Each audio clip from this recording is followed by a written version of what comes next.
The Old Mansion. Author unknown. Down on Long Beach, that narrow strip of sand which stretches along the New Jersey coast from Barnegat Inlet on the north to Little Egg Harbor Inlet on the south, the summer sojourner at some of the numerous resorts, which of late years have sprung up every few miles, may, in wandering over the sand dunes just across the bay from the village of Manahawkin, stumble over some charred timbers and vestiges of crumbling chimneys, showing that once, years back, a human habitation has stood there.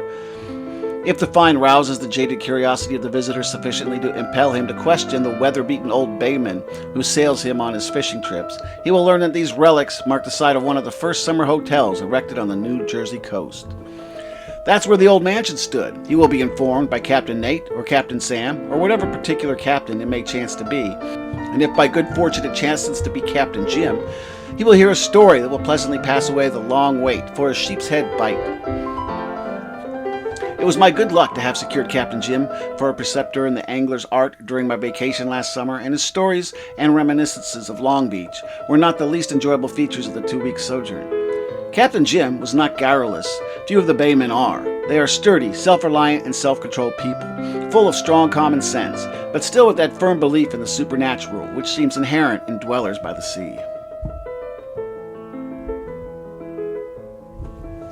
The Old Mansion, said Captain Jim, or the Mansion of Health, for that was its full name, was built away back in 1822, so I've heard my father say.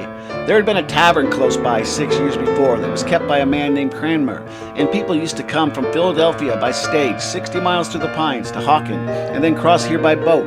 Some would stop at Cranmer's, and others went on down the beach to Homer's, which was clear down by end at the inlet. Finally, some of the wealthy people concluded that they wanted better accommodations than Cranmer gave, so they formed the Great Swamp Long Beach Company and built the Mansion of Health. I've heard that when it was built in the biggest hotel on the coast, it was considered a wonder. It was 120 feet long, 3 stories high, and had a porch running all the way around it, with a balcony on top. It was certainly a big thing for those days. I've heard Father tell many a time on the stage loads of gay people that used to come rattling into Hawken, each stage drawn by 4 horses, and sometimes 4 or 5 of them a day in the summer. A good many people, too, used to come in their own carriages and leave them over on the mainland until they were ready to go home. There were gay times at the old mansion then, and it made times good for the people along the shore, too. How long did the old mansion flourish, Captain? I asked. Well, for 25 or 30 years, people came there summer after summer, then built a railroad to Cape May, and that, with the ghosts, settled the Mansion of Health. What do you mean, the ghosts? I demanded. Well, you see, said Captain Jim, cutting off a mouthful of navy plug, the story got around that the old house was haunted. Some people said there were queer things seen up there and strange noises were heard that nobody could account for, and pretty soon the place got a bad name, and visitors were so few that it didn't pay to keep it up anymore. But how to get the name of being haunted, Captain Jim? I persisted. Why, it was this way, continued the mariner. Maybe you've heard of the time early in the 50s when the Powhatan was wrecked on the beach here, and every soul on board was lost. She was an immigrant ship, and there were over 400 people, passengers and crew.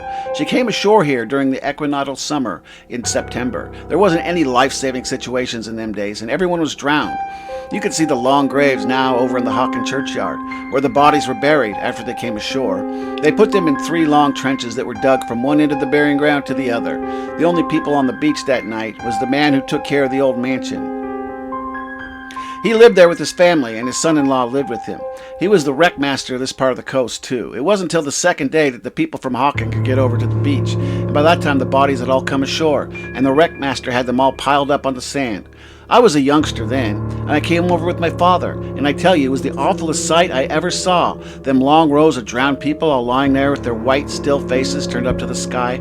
Some were women with their dead babies clasped tight in their arms, and some were husbands and wives, whose bodies came ashore locked together in a death embrace. I'll never forget that sight as long as I live.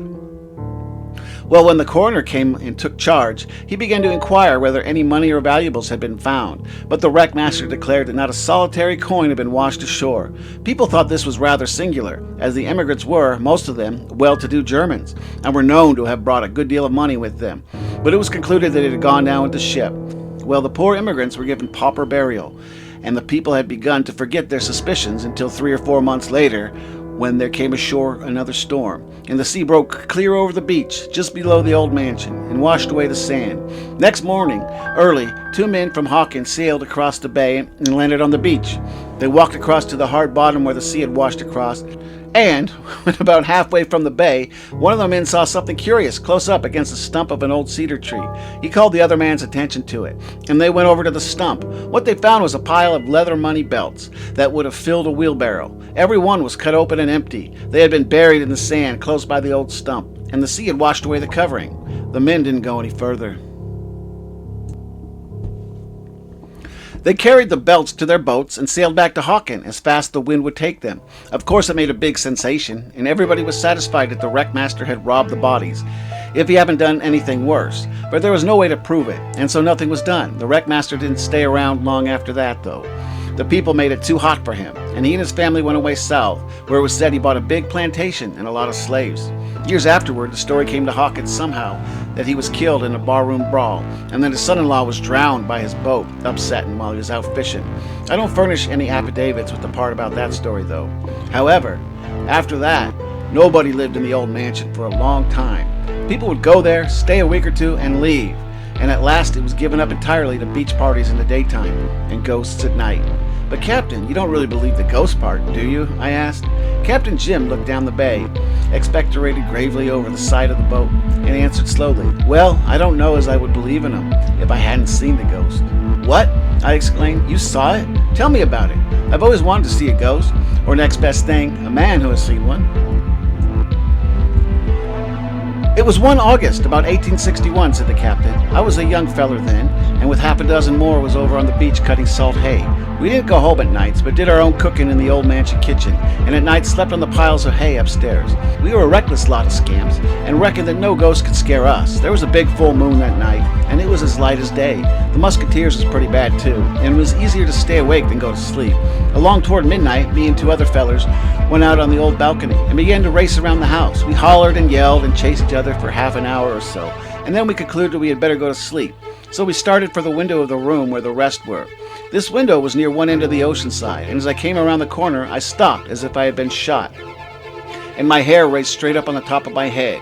Right there in front of that window stood a woman looking out over the sea, and in her arms she held a little child. I saw her plain as I see you now. It seemed to me like an hour she just stood there, but I don't suppose it was a second. Then she was gone. When I could move, I looked around for the other boys, and they were standing there paralyzed. They had seen the woman too.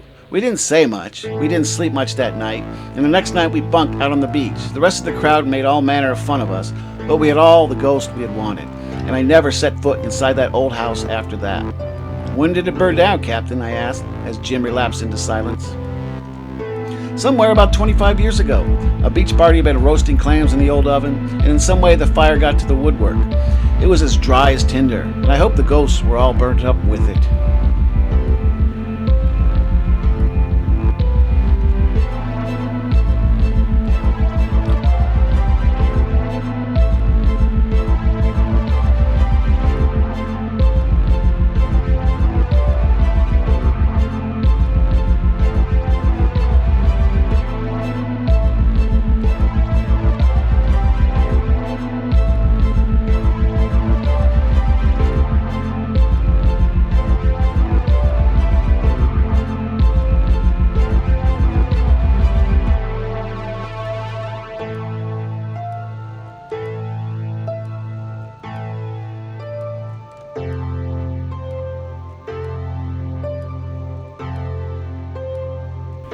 Thanks for watching, guys. That was an unknown author, or perhaps someone that just wanted to be anonymous. Bye.